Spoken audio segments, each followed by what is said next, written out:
सदगुरुदेव की जय। बंदी छोड़ कबीर साहेब की जय। बंदी छोड़ गरीबदास जी महाराज की जय। स्वामी राम देवानंद जी महाराज की जय। बंदी छोड़ सदगुरु संत रामपाल जी महाराज की जय। सत साहिब। सभी पुण्य भगत आत्माओं को सत साहिब। जय बंदी छोड़ की।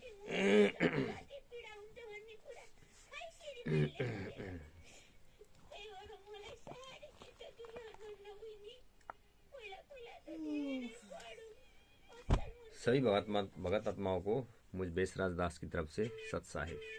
जय बंदी छोड़ की।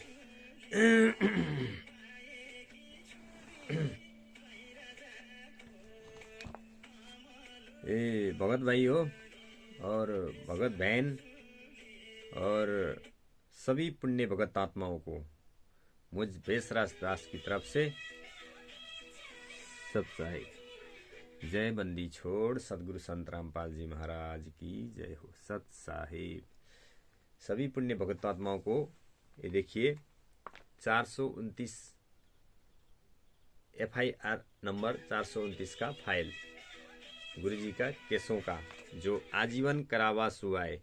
इन मैनेजमेंट गद्दारों ने गवाही देकर इस बेबी राज कपूर का बेटी इन गद्दारों ने सब ने गवाही देकर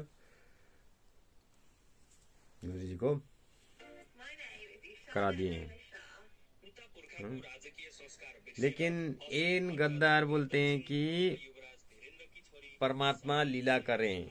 लीला तो परमात्मा इधर नहीं आएंगे तब भी परमात्मा ने लीला किए हुए थे। आज से 600 वर्ष पहले भी लीला किए हुए थे। जब बीच में नहीं आएंगे भी लीला करते हैं। परमात्मा तो पल पल लीला करते हैं। परमात्मा का रिस्क तुम लोग करोगे हैं? इतना ज्ञान देने के बाद भी बरवाला 2014 का बरवाला कांड ये कौन सा लीला है? तुम गद्दारों ने गुरुजी को बंदी बनाया हुआ था। गुरुजी के तारीखों पे जाने नहीं देते थे। तुम लोग कमांडो बन के तुम जो इन पुस्तकों में 429 के फाइल में तुम्हारा पदाधिकारी उनका तुम्हारा उसमें कायदे कानून वो लिखा हुआ है। गुरुजी पर कोई मुसीबत में तो सर धर का बाजी लगाने। ऐसा है सर धर के बाजी अपने गुरुजी को फंसाना।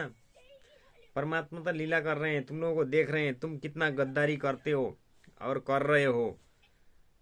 परमात्मा तो आखिर तुम गद्दार लोग भी उसी परमात्मा के बच्चे हो। हम निकम्मे भी उसी परमात्मा के बच्चे हैं। लेकिन हम मंदबुद्धि वाले तुम मंदी बुद्धि वाले एक ही चट्टे बट्टे के हैं। अपने परमात्मा को निकालने की कोई प्रयास नहीं करते। जो दोषी है उसके खिलाफ तो आवाज उठाओ। जो दोषी है उसको तो कानून बमुजिब उनको कार्रवाई होना चाहिए ना। जब तुम लोग सभी पुण्य आत्मा भगत आत्मा लोग उन आश्रम में जाना बंद करेंगे तो उस दिन गुरुजी हमारे बाहर होंगे। वो कैसे होंगे? ज्ञान ये बोलेगा ये परमात्मा ज्ञान बहुत जोर से चल रहा है। नहीं चल रहा है। परमात्मा तो न जाने कितना हुआ। तुम्हारे पास अभी कितना है? कितना भी वो करे हो? कुछ नहीं करे हो। परमात्मा ही करते हैं सारा। जो भी करना है परमात्मा ही करते हैं। ये भयम मत पालो कि हमने करता है ज्ञान बढ़ रहा है। नहीं नहीं, करने वाला भी वही परमात्मा है। कराने वाला भी वही परमात्मा है। ज्ञान सारा जितने बोलते हो ना ये सारा खेल मालिक का खेल है। लेकिन ये खेल के साथ साथ परमात्मा ने का परीक्षा भी है। तुम लोगों को परीक्षा भी ले रहे हैं कि तुम लोग क्या करोगे। एक शिष्य के नाते से गुरु पर करने वाला व्यवहार यही है। एक शिष्य का कर्तव्य यही है। 5 महिला एक बच्चे का हत्या करके बांस के डंडे से मार के अपने गुरुजी के विरुद्ध गवाही देकर गुरुजी को फंसा के तुम हलवा पूरी खा रहे हो। यही कर्तव्य है शिष्य का। और जो इन केसों में जो कुकर्म नहीं किए हुए तो उन भगत आत्माओं ने उन लोगों को साथ दे रहे हैं। ऐसे गद्दार लोग को फाइल बोलती है हम लोग हमारा क्या औकात है, हम क्या बोले। लेकिन सच्चाई देखने के बाद कर्तव्य बनता है।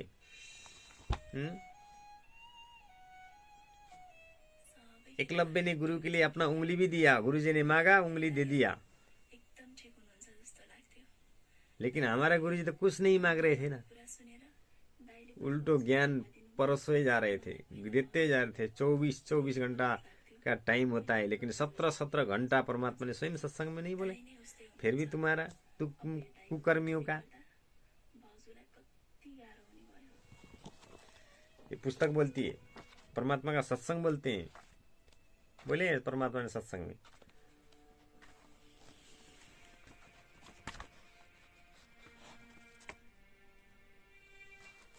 430 का फाइल।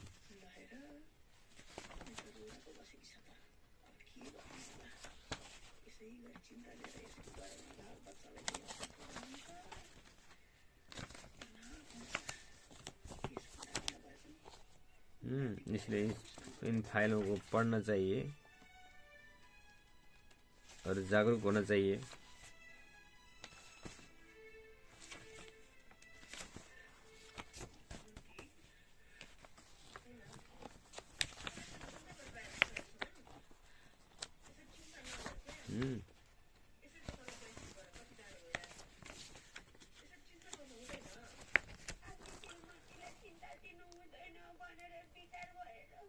देखो देखिए, ने अपने संबंधी बयानों में इस संबंध आशय के बताया कि पिछले कई वर्षों से बाबा रामपाल से जुड़े हुए हैं। जब करौथा में आश्रम मौजूद था और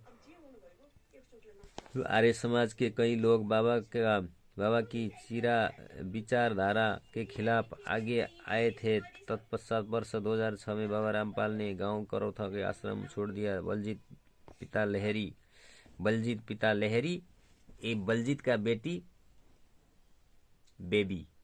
बेबो, मेरे ख्याल इसका नाम पूनम है, बबीता मुमकिन ऐसा कुछ नाम है, बेबो बोलते हैं उसको।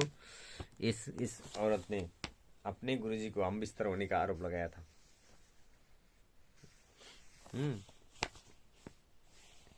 रामपाल को दिलवाई थी। बाबा रामपाल ने उस जमीन पर आश्रम का निर्माण किया। बाबा रामपाल के निर्देश अनुसार वर्ष 2013 में जयबंदी छोड़ के RSS अस्तित्व में आया और वे दोनों RSS के सदस्य थे। और उनके अलावा बलवान पिता भागन रघु जाति राजपूत निवासी रीवा जिला कन्नौर HP संजय निवासी खानपुर काला जोगेंद्र पिता जगदीश खानपुर मंजू का पति पिता जगदीश निवासी ग्राम उगलाना वीरेंद्र पिता रामपाल कृष्ण वीरेंद्र पिता रामपाल वीरेंद्र विजेंद्र ये गुरुजी का बेटा कृष्ण बेहराणा पवन पिता ओमनाथ जति जुलाहा निवासी ग्राम टकसाल राजीव शर्मा पिता जयदत्त शर्मा निवासी ग्राम देहराग राजेश उर्फ रमेश पिता मांगे राम तेली निवासी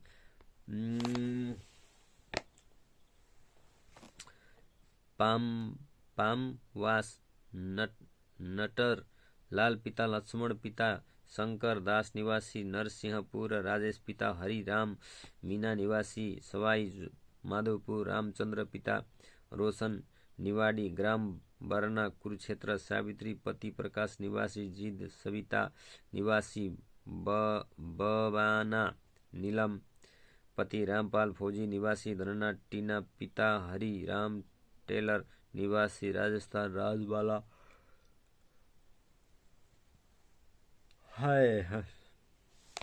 पिता नंदराम निवासी धनाना बबीता उफ्रा बेबी पिता बलजीत निवासी बरवाला भी RSS के जुड़ी हुई थी। इन व्यक्तियों का मुख्य कर्तव्य डेरा के लिए कमांडो तैयार करना था। इन गद्दारों को देखो, उधर ज्ञान सुनने के लिए नहीं आए थे, इन लोगों ने कमांडो बनाने पड़ी थी। लेकिन कमांडो किस लिए बना थे? अपने ही गुरुजी को फंसाने के लिए।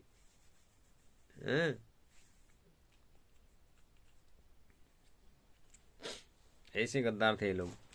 और लाठी डंडा हेलमेट आदि प्रदान करना था, जिसके लिए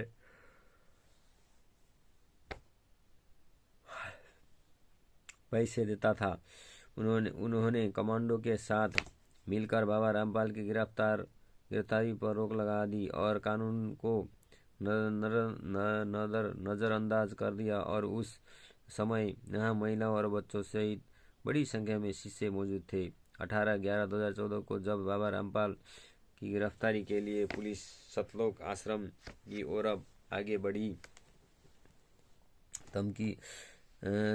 तब उनकी योजना के अनुसार चारों दिशाओं में खड़े उनके कमांडो ने पुलिस पर लाठियों तथा डंडों, गुलेल, पेट्रोल बम और अन्य ज्वलनशील वस्तुओं और हथियारों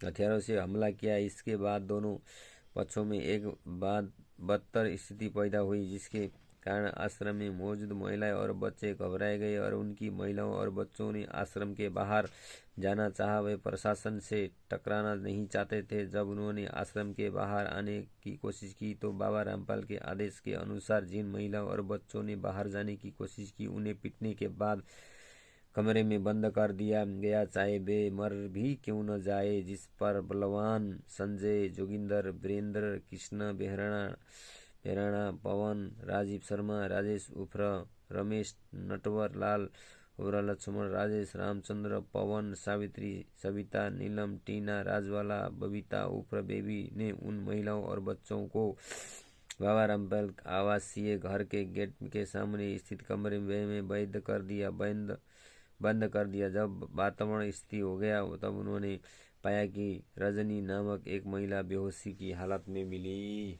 और उन्होंने उसे सतलोक आश्रम के गेट के सामने रख दिया और उनके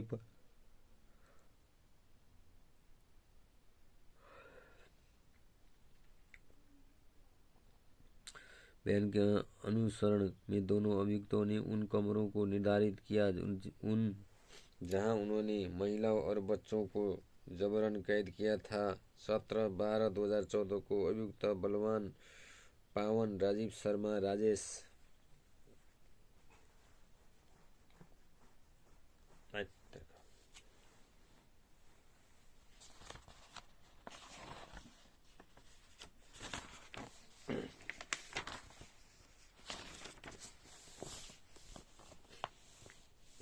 यहाँ से पढ़े रही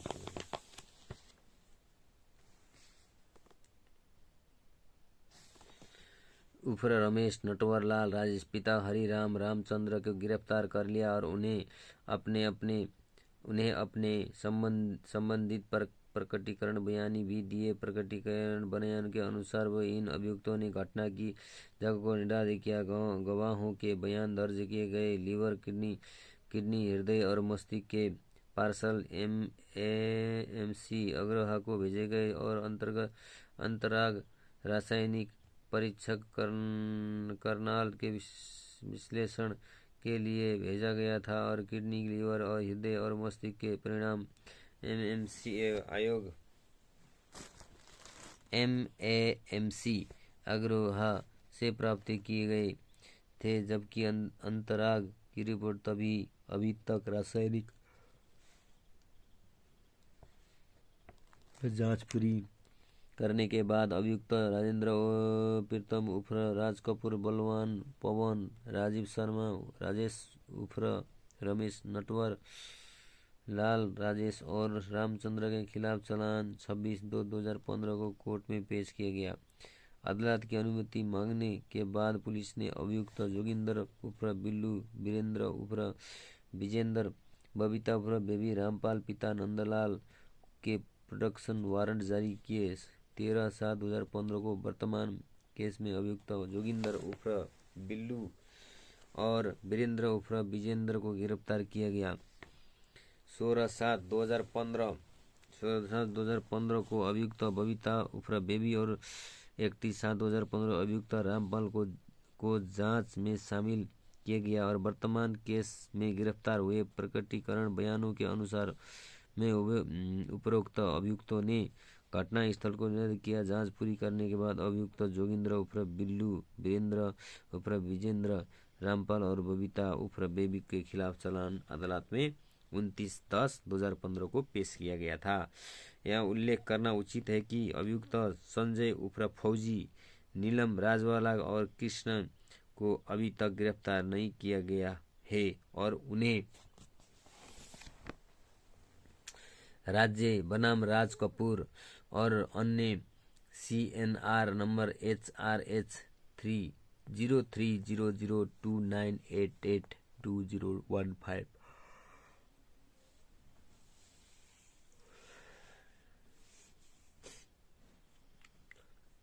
CIS number 123/2015 UID number HR0065। अदालत के आदेश दिनांक 20/2/2016 से उद्घोषित अपराधी घोषित किया गया। जांच के दौरान अभियुक्त कृष्ण को धारा 174 भारतीय दंड सहित पुलिस थाना बरवाला के तहत FIR संख्या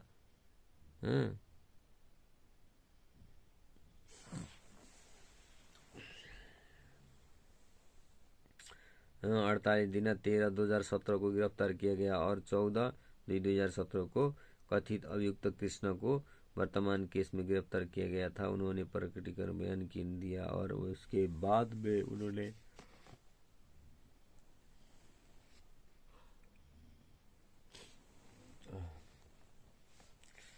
घटनास्थल में निर्धारित किया। अभियुक्त संजय उर्फ फौजी, नीलम और राजवाला उर्फ घोषित अपराधी घोषित किया गया और उनकी गिरफ्तारी के बाद उनके सप्लीमेंट्री चालान को अदालत में पेश किया जाएगा। जांच पूरी होने के बाद अभियुक्त कृष्ण के खिलाफ सप्लीमेंट्री चालान 21/3/2017 को अदालत में पेश किया गया। धारा 2 से 8 दंड प्रक्रिया संहिता के अनिवार्य प्रावधानों के अनुसार अभियुक्त को चालान और साथ के दस्तावेजों को प्रतियां आपूर्ति की गई। अभियुक्त संख्या 1 से 9 तक का केस श्री मुकेश कुमार तत्कालीन विद्यमान न्यायिक मजिस्ट्रेट प्रथम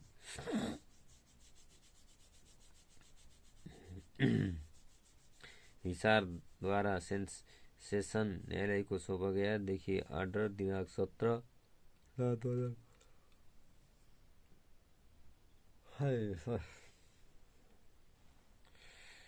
जबकि अभियुक्त संख्या 10 से 13 तक का केस श्री सुधीर कुमार तत्कालीन विद्यमान न्यायिक मजिस्ट्रेट प्रथम श्रेणी हिसार द्वारा सेशन न्यायालय को सौंपा गया। देखिए ऑर्डर दिनांक 5/12/2015 और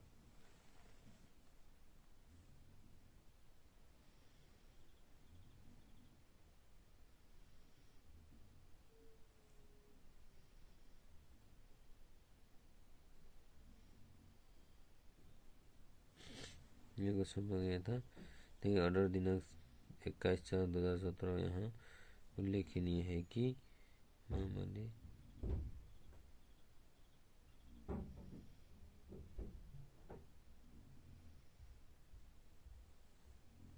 इस केस में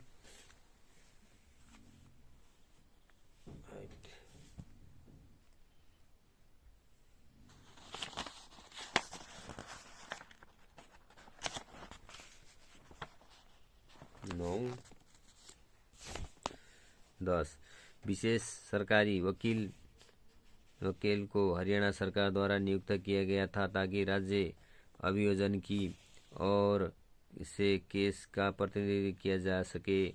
देखिए ऑर्डर दिनांक 30/9/2016 अभियुक्त कृष्ण को छोड़कर सभी अभियुक्तों ने धारा 343, 302, 120B भारतीय दंड संहिता के तहत दंडनीय अपराध के लिए चार्जशीट की गई, जबकि अभियुक्त कृष्ण उपरोक्त धाराओं के तहत आरोपित किया गया था। देखिए ऑर्डर दिनांक 15/5/2017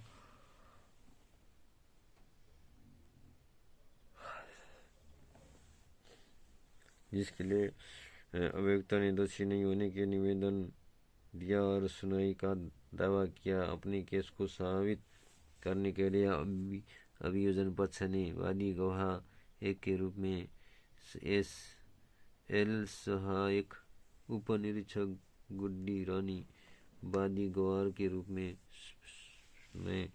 सुभाष चंद्र ड्राफ्टमैन, वादी गवाह 3 के रूप में एसईएसआई नरेश कुमार, वादी गवाह 4 के रूप में इन एग्जामिनेट हाउस उपनिरीक्षक कुलबीर सिंह, वादी गवाह 5 के रूप में एचसी नरेंद्र कुमार, वादी गवाह के रूप में कांस्टेबल संदीप कुमार, वादी गवाह 7 के रूप में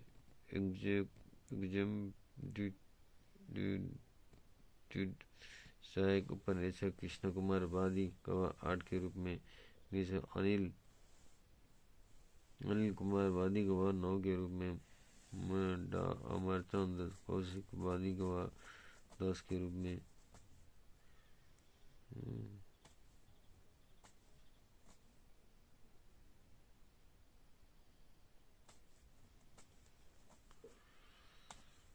अनिल कुमार, वादी गवाह के रूप में डा अमरचंद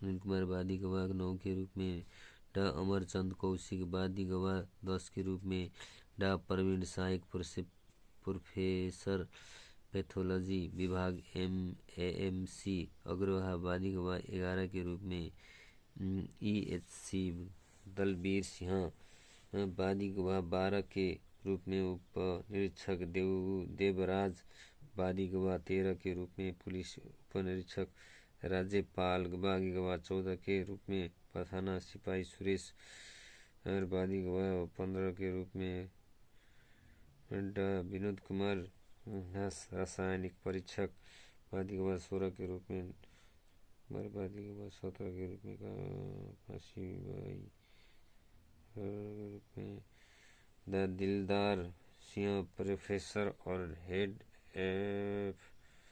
एमडी एएमसी अग्रवाह, वादी गवाह 19 के रूप में अनिल कुमार, वादी गवाह 20 के रूप में निरीक्षक कर्णपाल, वादी गवाह 21 के रूप में प्रधान सिपाही हलेल सिंह, वादी गवाह 22 के रूप में निरीक्षक उपेंद्र सिंह, वादी तो लागू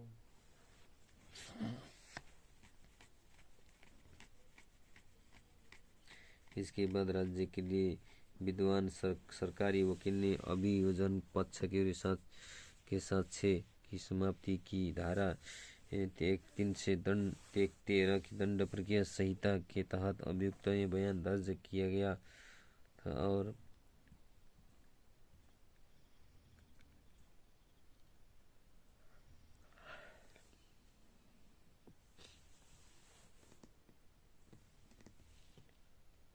अभियुक्त द्वारा चालिया देसरा चालिया हिसार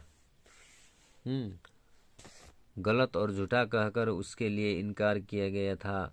अभियुक्त ने निर्दोष होने का निवेदन किया। बचाव में अभियुक्त ने निम्नलिखित गवाह की जांच की। प्रतिवादी गवाह 1 अजय नाथ, मेडिकल रिकॉर्ड तकनीशियन एमएमसी अग्रवाह। प्रतिवादी गवाह 2 प्रधान सिपाही नसीब सिंह। प्रतिवादी गवाह 3 डा राम बाबू। वादी गवाह 4 डा अनंतराम। प्रतिवादी गवाह 5 डा निपुण गुप्ता। प्रति गवाह डा राजीव नारंग, एम्स नई दिल्ली। डा एम.के. गर्ग, वरिष्ठ चिकित्सा अधिकारी, सरकारी अस्पताल हिसार। पवन कर्लक, उपायुक्त कार्यालय हिसार। ईश्वर सिंह, डा एल.के. झा, आशु कंसल कर्लक, एमएएमसी अग्रवाह। प्रतिवादी गवाह 12 के रूप में डा सिमीर प्रधान, नंदेगर चौहान, सहायक उपनिरीक्षक सुजीत कुमार, दिलबाग सिंह, महावीर सिंह, राम कुमार, राज कपूर, संदीप, पिता राम मेहार। सत साहेब जयबंदी छोड़ सको 17 महाराज।